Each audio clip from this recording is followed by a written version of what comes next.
And it's also not the kind of thing that you expect to last if you only have 2 lines of stitching and a paperback cover.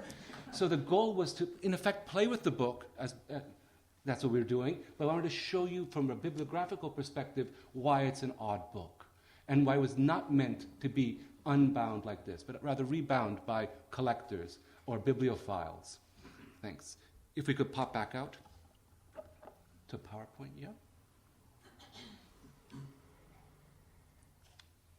So, now the manuscripts. There were 20-odd manuscripts that were acquired in 2002. They were stunning, and stunning visually, but also completely altered the way in which we thought Joyce worked. What is extremely interesting about this manuscript, it's from the Proteus episode. It's the last episode of the first section of Ulysses, and Stephen is walking along Sandy Mount Strand. And if you read it, it is an immersion in interior monologue. But what we had here was a manuscript that was completely unlike anything we'd ever seen before.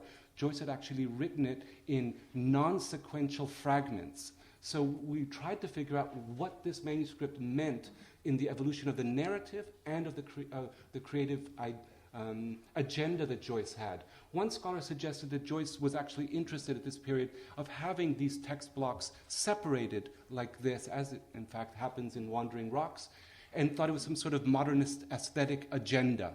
I argued something else. I suggested that it was actually just a warehouse, a storehouse of textual blocks that Joyce had carefully wrought and put in place here. He hadn't given thought to how he would order them subsequently in a linear narrative mode. He didn't need to. It wasn't a priority. Nothing much happens in the episode. So I argued that Joyce is using this simply as a filing cabinet. And that's an interesting way in which the material document changes the way in which we think critically about the material.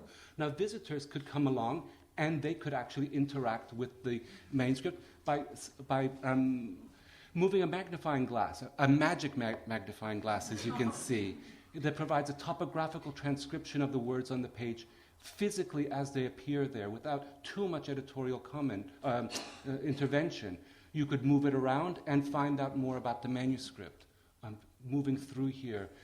Here's another, one of the things that we find so stunning about working with Joyce's manuscript is how beautiful they are to us as visual objects, these brightly colored crayons. But that's not how Joyce thought of them. They were simply his toolbox. And this is a very interesting toolbox indeed. It's from the Ithaca manuscript, and it's made up all of question and answer text blocks. But what is completely strange is that they're completely out of order.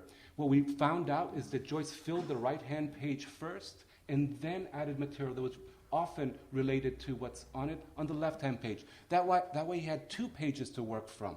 And then the extraordinary thing, as he goes through the manuscript later, he's harvesting text blocks and ordering them. And he's using different colored crayons. So one pass-through would be all in blue, another one in red, and then finally in green. And that was part of my argument. Joyce is not concerned with narrative line, but text blocks, the fragmentary words. And that led us to think about the way in which Joyce used notebooks. Almost everything Joyce wrote came from the storehouse of literally words. Joyce is always collecting words, and from them he builds phrases, sentences, paragraphs, episodes. But what we saw is it's the same technique that he uses to collect pre-draft material as notes. He's also using in this intermediary phase of narrative creation, let's call it that.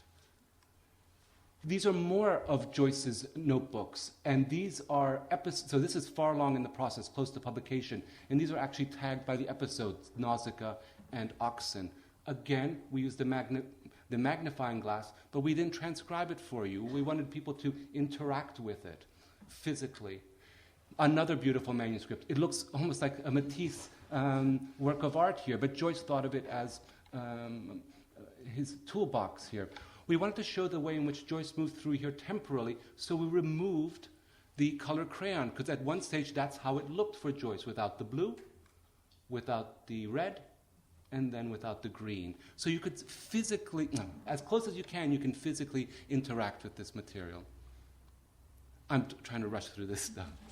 Another interesting manuscript that appeared. Now, this is the beginning of Sirens. This is a completely unusual document for a very basic reason. What we saw here was that Joyce had a different conception of the episode earlier on. He actually wrote what I would describe as a Dubliners-like barroom scene. It's very basic. The men at the bar in the Ormond Hotel are interacting with the beautiful barmaids.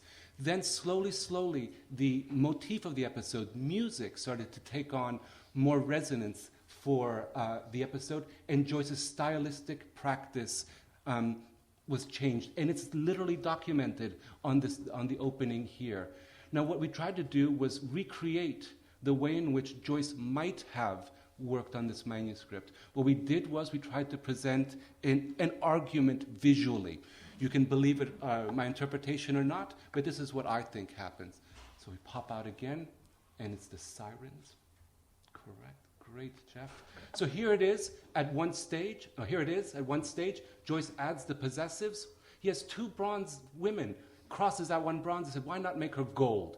Now he has his breakthrough. That's the new opening. Crosses out gold and rewrites the first sentence. Bronze by gold, Miss Kennedy's head by Miss Deuce's head. Crosses out the earlier version and then continues to elaborate the erratic quality of the episode by adding this next chunk of text here. Ringing steel. Again, we wanted visitors to feel, to see what it's like to be textual scholars and participate in the endeavor, both of the author and the critic. So we can pop back. 2 minutes. How did that happen? I will skip massively. Then I'll just, if you go to the 1919, it didn't take this long when I practiced it. So what we did here was try to combine two modes of research. The analysis, if you push, yeah, the analysis of the text on the page with moving from one document to another. What we tried to do was produce what I called a master class, showing people how we engage with the document. And we use simple off-the-shelf technology to do this. But it comes for... Could you a little louder, please? The rhyme scheme was already established. AB, AB, AB, CC. Notice how many of the final rhyme words